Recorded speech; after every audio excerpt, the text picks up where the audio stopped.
నమస్తే, welcome to ABN Chitrajyothi. So right now మనతో పాటు ద గ్రేట్ సంపత్ నంది గారు ఉన్నారు. ఆయనతో మాట్లాడేద్దాం. Hello sir. హలో అండి. హలో. సార్, మీరు మీ కంబ్యాక్ గురించి మేము చాలా వరకు వెయిట్ చేసినాము. అంటే మీరు ఏదైనా చేసినప్పుడు ఒక మూవీ కానీ ఏదైనా మీ క్రియేషన్లో వచ్చినప్పుడు నెక్స్ట్ క్రియేషన్ ఎలా ఉండబోతుందని ఎక్స్పెక్టేషన్స్ అలా పెరిగిపోయినాయి. ఇప్పుడు వదిలా 2తో వచ్చారు. వదిలా 2 గురించి చెప్పాలంటే మీ వర్డ్స్లో ఏం చెప్తారు?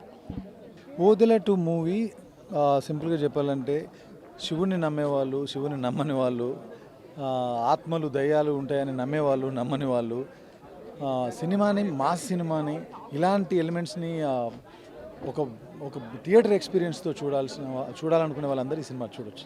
మ్యాక్సిమం అందరూ అంటున్నారు వదిలా 2 వదిలా 2 అనేది అఖండకి ఫిమేల్ వర్షన్ అని టాక్ వినిపిస్తుంది. దానికి మీరేమంటారు?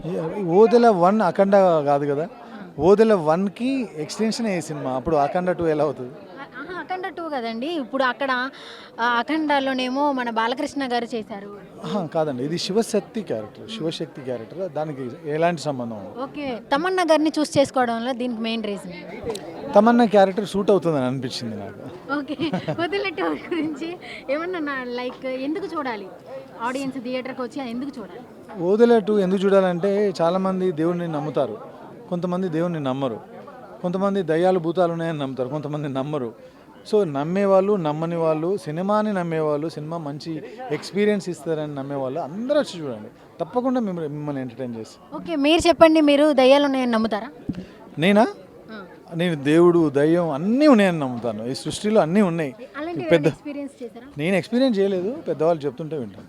Okay, thank you so much.